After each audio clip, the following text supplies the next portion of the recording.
Topic है बाबू रक्त से संबंधित। किससे संबंधित? रक्त को इंग्लिश में क्या कहते हैं? रक्त को इंग्लिश में क्या कहते हैं? अब देखेंगे कि रक्त होता क्या है। तो रक्त लाल रंग का तरल गाढ़ा क्षारीय द्रव है। रक्त जो है एक लाल रंग का तरल गाढ़ा एक क्षारीय द्रव है। क्षारीय द्रव है, इसका मतलब पीएच मान कितना होगा? 7 से अधिक। तो कि हम पहले ही बता चुके हैं अम्ल, क्षार और उदासीन के बारे में। जिसका पीएच मान 7 हो वह कहलाएगा उदासीन। जिसका पीएच मान 7 हो क्या कहलाएगा? और जिसका पीएच मान 7 से कम हो क्या कहलाएगा? जिसका पीएच मान 7 से अधिक हो वह क्या कहलाएगा? अर्थात रक्त का पीएच मान 7 से क्या है? अधिक है। तो रक्त क्या होगा? एग्जैक्ट कितना है? 7.4। रक्त का पीएच मान। रक्त को मुख्यतः 2 भागों में बांटा गया है। कितने भागों में? 2 भागों में। पहला है ठोस और दूसरा है तरल। पहला ठोस और दूसरा तरल। ये क्या कहते हैं? ठोस में जो होगा 3 गो। ठोस में कितने हैं? 3 गो। पहला होगा ठोस में आरबीसी। पहला कौन होगा? आरबीसी। दूसरा होगा डब्ल्यूबीसी और तीसरा क्या होगा? यानी पहला आरबीसी, दूसरा डब्ल्यूबीसी और तीसरा ये ठोस में। किसमें होगा? ठोस में। और तरल में जो होगा जो क्या कहते हैं प्लाज्मा या प्लाज्मा या कौन होगा बुआ?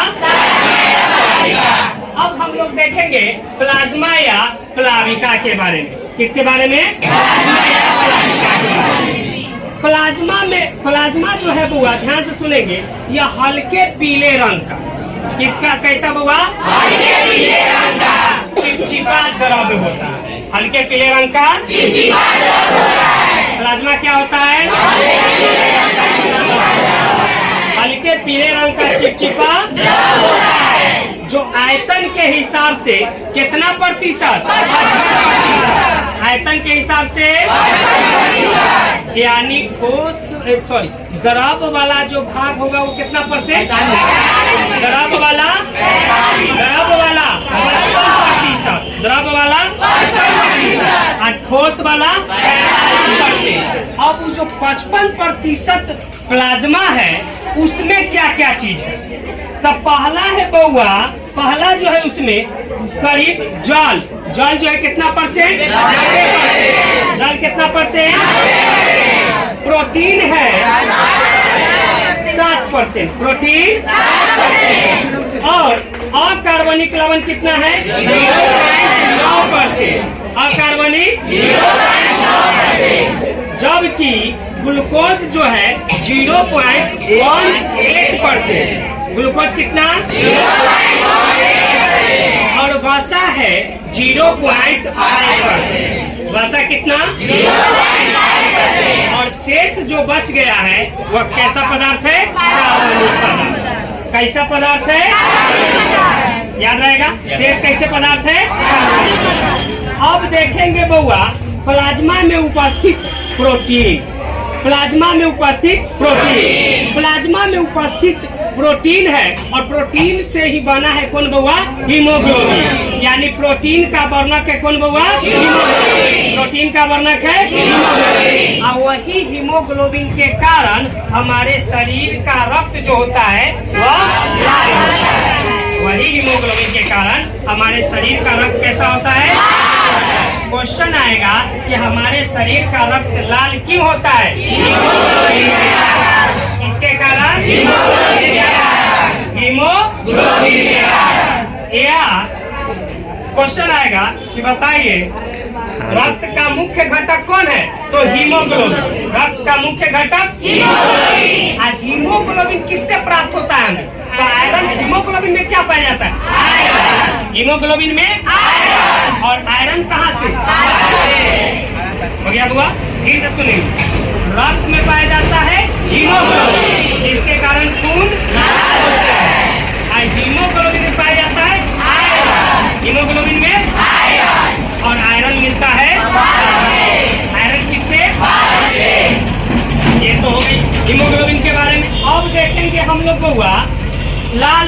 के बारे में, अर्थात ठोस रक्त के बारे में। किसके बारे में हुआ?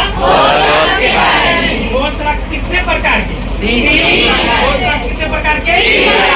पहला आरबीसी, पहला दूसरा, तीसरा रक्त पटिकाणु, तीसरा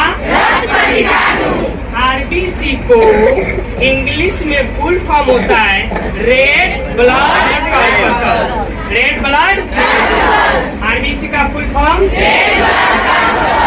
हिंदी में क्या कहते हैं? कणिकाएं, लाल रक्त कणिकाएं। और फिर WBC, दूसरा कौन है? WBC का फुल फॉर्म है white blood corpus, white blood corpus. और हिंदी में इसे कहते हैं श्वेत रक्त कणिकाएं, श्वेत रक्त कणिकाएं। और तीसरा कौन है बउआ? रक्त पटिकाणु। तीसरा क्या है? रक्त पटिकाणु। अब पहला हम सुनेंगे बउआ आरबीसी के बारे में। किसके बारे में? आरबीसी के बारे में। आरबीसी अर्थात आप जानते हैं हमारे शरीर में सबसे ज्यादा मात्रा इसी के पाया जाता है। किसका? आरबीसी का, रेड ब्लड का। किसका हुआ? रेड ब्लड का। अब रेड क्यों होता है ये भी जानते हैं आप लोग? किसके कारण? हीमोग्लोबिन में मुख्य घटक कौन है? आयरन कहाँ से मिलता है? पालक से। अब देखेंगे बउआ कि अगर आपके शरीर में आयरन की कमी हो जाए या खून की कमी हो जाए तो कौन रोग हो जाएगा? कौन रोग? एनीमिया। कौन रोग? एनीमिया। खून की कमी से एनीमिया हो जाएगा। कौन रोग? एनीमिया। अब यहाँ आरबीसी को बांटा गया है 4 वर्गों में। आरबीसी को कितने वर्ग बांटा गया है? पहला ए, पहला ए, और दूसरा दूसरा है बी, दूसरा कौन है? बी, और तीसरा ए बी, और चौथा ओ। पहला ए, दूसरा बी, तीसरा ए बी, चौथा ओ। लाल रक्त को कितने भाग में? पहला ए, दूसरा बी, तीसरा ए बी, चौथा ओ। अब देखेंगे बउआ इसमें 2 बातें ध्यान में रखना है। ओ वाला जिसका ब्लड ग्रुप O हो, जिसका ब्लड ग्रुप क्या हो? वह सर्वदाता कहलाता है। जिसका ब्लड ग्रुप O है वह क्या कहलाएगा? जो अपना ब्लड सभी को क्या कर सकता है? लेकिन सबसे नहीं सकता। अब है AB, AB को कहा जाता है सर्वग्राही। एबी को क्या कहता है? जो सबसे रक्त ले सकता है, सबको दे नहीं सकता। तो क्वेश्चन आएगा कि कौन ऐसा रक्त का कौन समूह है जिसे सर्वग्राही कहा जाता है? सर्वग्राही, सर्वदाता, सर्वदाता। रक्त कितने भागों में? पहला, दूसरा, तीसरा, चौथा। तो अभी हम लोग देख रहे थे लाल रक्त। कौन रक्त देख रहे थे? लाल रक्त में समूह पढ़ रहे थे। कौन? समूह। समूह यानी कि कितने समूह है? पहला, दूसरा, तीसरा, चौथा। ओ को क्या कहते हैं? सर्वदाता। ओ को एडी को सर्वग्राही, एडी को सर्वग्राही। अब देखेंगे इसका कार्य। लाल रक्त का क्या हुआ? कार्य। लाल रक्त का क्या कार्य है? वो ऑक्सीजन का वाहक करता है, यानी पूरे शरीर में ऑक्सीजन को ले जाता है। पूरे शरीर में ऑक्सीजन को पहुंचाने का काम कौन करता है? आरबीसी यानी लाल रक्त। आरबीसी यानी लाल रक्त। पूरे शरीर में ऑक्सीजन को ले जाने का कौन काम करता है? आरबीसी। लाल रक्त यानी आरबीसी। वो क्या करता है कि लाल रक्त के जो कण होते हैं, एगो कण, लाल रक्त के एगो कण 4 ऑक्सीजन से क्या कर लेता है? सहयोग कर लेता है। लाल रक्त का एक कण 4 कण ऑक्सीजन के कणों से क्या करता है? सहयोग करता है और अपने इधर खींच लेता है। यानी लाल रक्त में ऑक्सीजन चले जाते हैं और लाल रक्त जब ऑक्सीजन मिलता है तो उससे हम कहते हैं ऑक्सी हीमोग्लोबिन, क्योंकि लाल रक्त में होता है हीमोग्लोबिन। लाल रक्त में क्या होता है? हीमोग्लोबिन। और सहयोग करता है क्या से? ऑक्सीजन से। तो हीमोग्लोबिन अगर ऑक्सीजन से सहयोग करेगा तो किसका निर्माण करेगा? हीमोग्लोबिन का। किसका? जो अस्थायी होता है। जो कैसा होता है? बाद में जाकर टूट जाता है और वह अलग अलग हो जाते हैं। हीमोग्लोबिन अलग हो जाता है और ऑक्सीजन अलग हो जाता है। फिर उसके बाद ये क्या कहते हैं, हीमोग्लोबिन कार्बन डाइऑक्साइड से सहयोग कर लेता है। किससे सहयोग करता है? तो जब हीमोग्लोबिन कार्बन डाइऑक्साइड से सहयोग करता है तब कार्बोक्सी हीमोग्लोबिन का निर्माण करता है। किसका निर्माण करता है? जब हीमोग्लोबिन कार्बन डाइऑक्साइड से सहयोग करता है, जब हीमोग्लोबिन किससे सहयोग करता है? कार्बन डाइऑक्साइड से सहयोग करता है, तो किसका निर्माण करता है? किसका? कार्बोक्सी हीमोग्लोबिन का। ये समझ गए? यानी पूर्ण, यानी कहने का मतलब है कि ऑक्सीजन का पूरे शरीर में वहन कौन करता है? कौन? लाल। सामान्य मनुष्य के शरीर में लाल रक्त जो होता है, यानी रक्त जो होता है वो कितना होता है? 5 से 6 लीटर। क्या लीटर? 5 से 6 लीटर। एक सामान्य मनुष्य के शरीर में रक्त कितना होता है? 5 से 6 लीटर। 5 से 6 लीटर। और रक्त का जो लाल रक्त का जो जीवन काल है वह 120 दिन। लाल रक्त का जीवन काल कितना? 120 दिन। याद रहेगा। रक्त की कमी से कौन रोग? रक्त की कमी से। और रक्त को प्राप्ति के लिए हमें हरे साग सब्जी खानी चाहिए। क्या खाने चाहिए? हरे साग सब्जी। और आयरन अगर कमी है हमारे शरीर में तो मुख्य सब्जियां में एक साग है जिसका नाम है पालक। पालक में आयरन की मात्रा अधिक होती है। अगर आप पालक खाते हैं तो आपकी आयरन की मात्रा जो आपके शरीर में कम रहेगा वह क्या हो जाएगी? अधिक हो जाएगी। क्या हो जाएगी? हम बात कर रहे थे क्या कहते हैं, ऑक्सीजन और रक्त के, ये सब न कर रहे थे। तो अभी हम देखेंगे बहुआ कि जब ऑक्सीजन और जब कार्बन डाइऑक्साइड, रक्त, ये सब का बात कर रहे थे तो थोड़ा श्वसन भी देख लेंगे। श्वसन क्या होता है कि हम लोग श्वास के रूप में कथी लेते हैं? लेते हैं हम लोग सभी गैस लेते हैं, सभी गैस। यानी हम लोग वायुमंडल में जो उपस्थित है वो सारे गैस लेते हैं नाक द्वारा, नासिका द्वारा। तो यानी वायुमंडल में जो उपस्थित है वह कौन है? नाइट्रोजन सबसे अधिक 78%। नाइट्रोजन सबसे अधिक 78%। याद रहेगा, नाइट्रोजन सबसे अधिक 78%। और कार्बन डाइऑक्साइड 0.03%। Carbon dioxide 0.03%। और ऑक्सीजन 21%। और ऑक्सीजन कौन कितना %? ये सारे गैसों का जो मिश्रण है वायुमंडल में वह सभी को हम लोग लेते हैं, क्योंकि यहाँ तो छन्ना उन्ना लगल नहीं है कि छान छान के लेते हैं। हम लोग का छन्ना यहाँ फेफड़ा में लगा होता है, जिसके कारण यहाँ से केवल क्या जाता है? ऑक्सीजन। जिसके कारण हम लोग कहते हैं कि सांस में लेते हैं तो कथी लेते हैं? ऑक्सीजन। और छोड़ेंगे तो क्या छोड़ेंगे? छोड़ेंगे क्या? यानी बात निकल के आया कि जब हम श्वसन करते हैं तो लेते क्या है? ऑक्सीजन। और छोड़ते क्या है? Carbon dioxide. यह था लाल रक्त। अब देखेंगे बउआ व्हाइट ब्लड, यानी के WBC। यानी कि क्या हुआ? WBC क्या है? ध्यान से सुनेंगे। WBC क्या है? ध्यान से सुनेंगे। कौन हुआ? WBC को कहते हैं व्हाइट ब्लड श्वेत रक्त कणिका। श्वेत रक्त कणिका।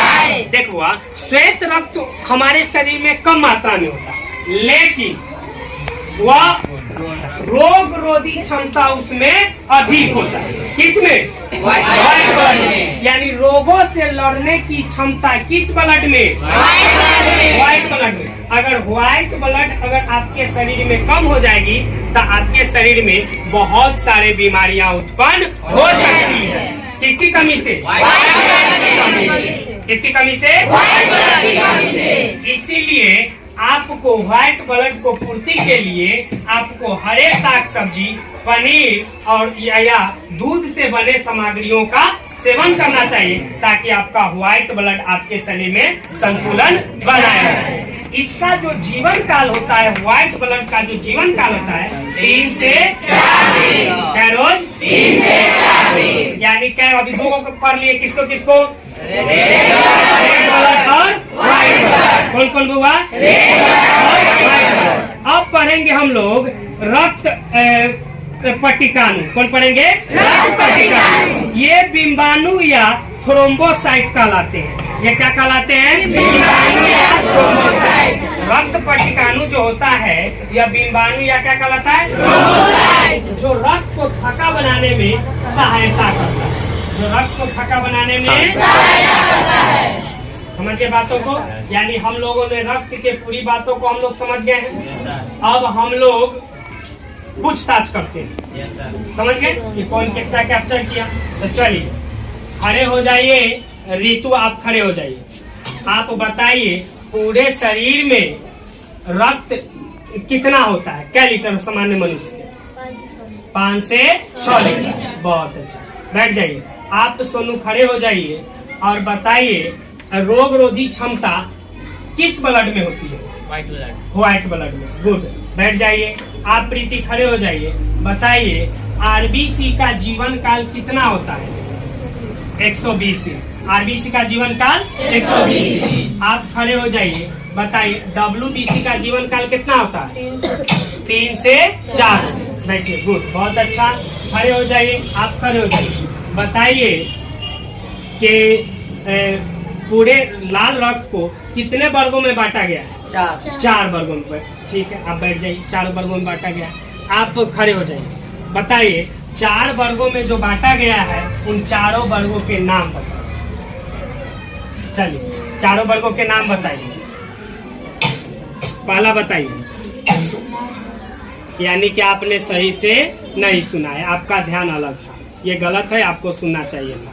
बैठिए। चलिए आप खड़े हो जाइए। इसमें आप बताइए कि चारों रक्त समूह जो है वह चारों रक्त के समूह के नाम बताइए। ए, पहला ए, दूसरा बी, तीसरा ए बी, चौथा ओ। बैठिए।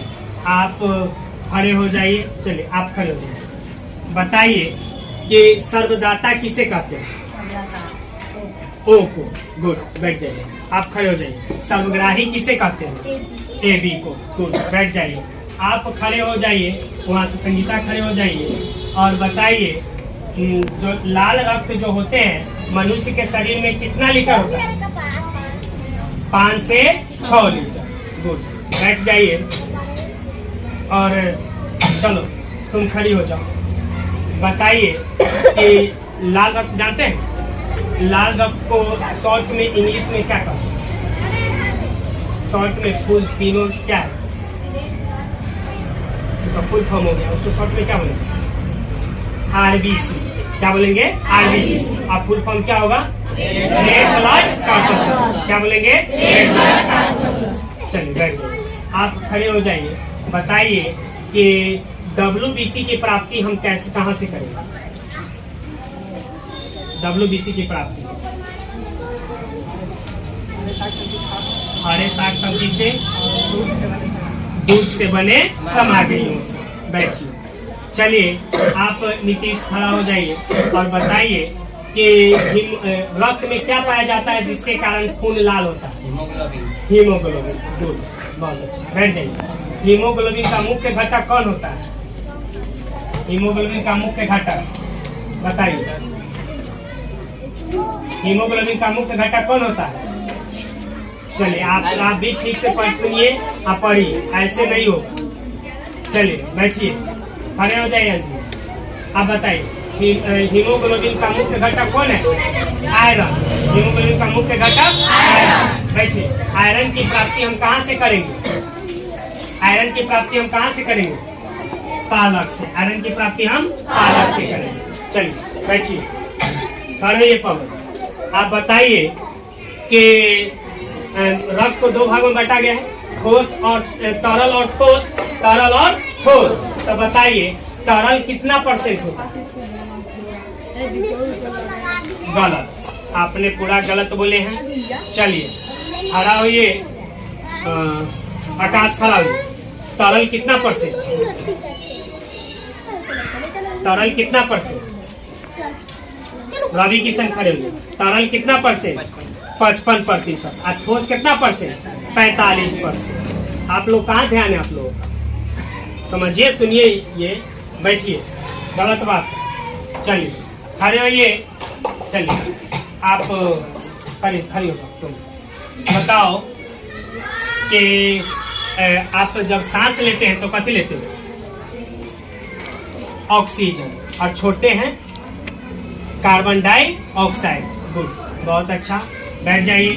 चलिए प्रिया, खड़े हो जाइए। बताइए वायुमंडल में सबसे ज्यादा कौन गैस है? नाइट्रोजन। वायुमंडल में सबसे ज्यादा नाइट्रोजन। कितना प्रतिशत? 78%। गुड। अब बताइए ऑक्सीजन कितना परसेंट है? ऑक्सीजन 21%। ऑक्सीजन कितना प्रतिशत?